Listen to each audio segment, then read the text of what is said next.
Mukhang kailangan ng i-harvest lahat. Nasunog na sa sobrang lamig. Biglang lumamig dito sa amin. Sayang, ang dami pa rin bunga, diba? Ito. Pwede pa yung gulayin. Maliliit pa nga eh. Ang dami pa. Kaso wala na.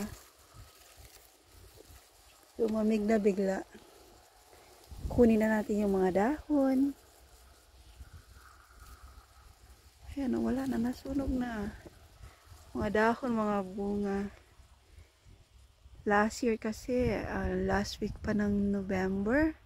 Hanggang last week ng November, mainit pa. Samantala ngayon.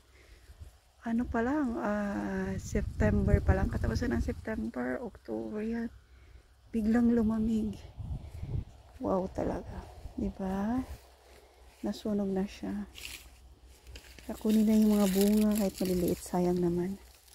Ito okay pa to. Ito talaga nasunog siya. Sayang ang mga dahon. Kunin ang mga talbos para gulayin. Ganun talaga, malamig na kasi.